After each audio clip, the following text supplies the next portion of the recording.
La historia comenzó como muchas otras: una casa humilde, una madre agotada y 4 niños que intentaban dormir. Pero en el verano de 1977, algo invisible se despertó en el número 284 de Green Street, en Enfield, Londres.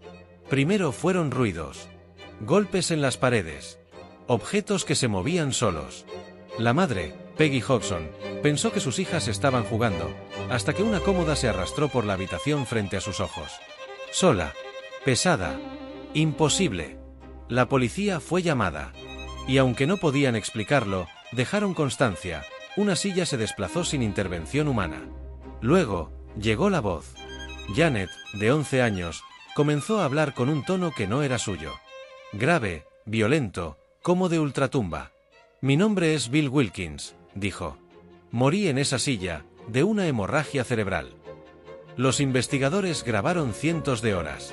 Fotografías mostraban a Janet en el aire, en posiciones imposibles. Testigos hablaban de susurros, mordiscos, sombras y ojos que no eran suyos mirándolos desde el cuerpo de una niña. A veces, Janet decía que todo era un juego.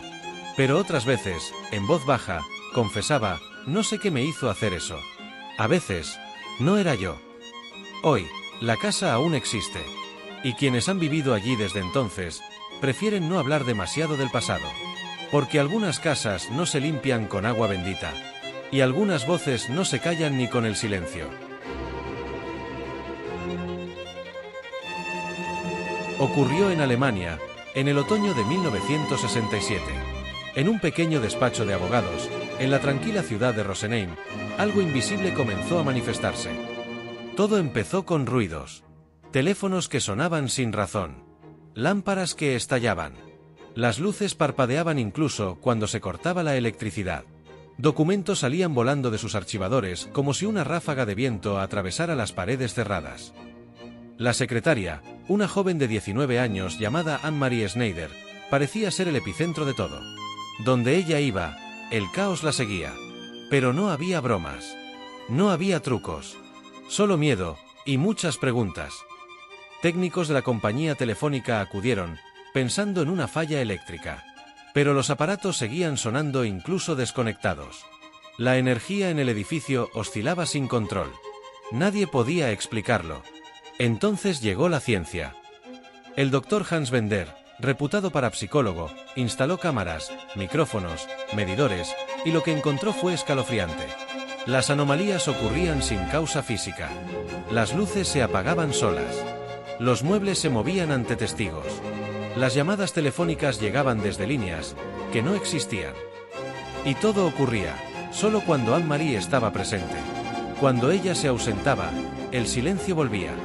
Dicen que era una joven reprimida, bajo estrés emocional extremo, que, sin saberlo, liberó una energía que nadie entendía. Un fenómeno psíquico, o algo más. Cuando la despidieron, el fenómeno cesó por completo. El despacho volvió a la normalidad. Pero las marcas quedaron. En los informes. En los testigos. Y tal vez, en la propia Anne-Marie. Hoy, más de 50 años después, el caso sigue sin explicación. Fue real. Fue documentado. Y fue inquietantemente silencioso. Porque a veces, lo sobrenatural no grita, solo espera a que alguien lo despierte.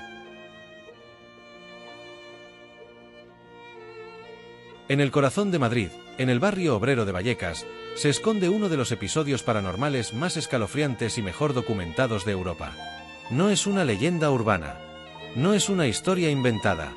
Está en los archivos oficiales de la Policía Nacional Española.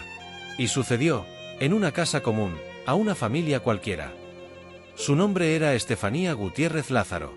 Una joven de 18 años, alegre, inteligente y curiosa. Una tarde, en su colegio, jugó con algo que no entendía, una tabla ouija improvisada. Querían contactar con el espíritu del novio fallecido de una amiga. Pero lo que respondía, no era quien esperaban. Una profesora interrumpió el ritual, rompió el tablero, y algo salió de ahí. Algo que ya no volvería a entrar. Desde ese día, la vida de Estefanía se volvió una espiral de oscuridad. Ataques, gritos, visiones. Decía ver sombras altas, negras, que la miraban desde los rincones. Decía que se le subían al pecho, que se reían. que la llamaban por su nombre. Nadie supo qué hacer.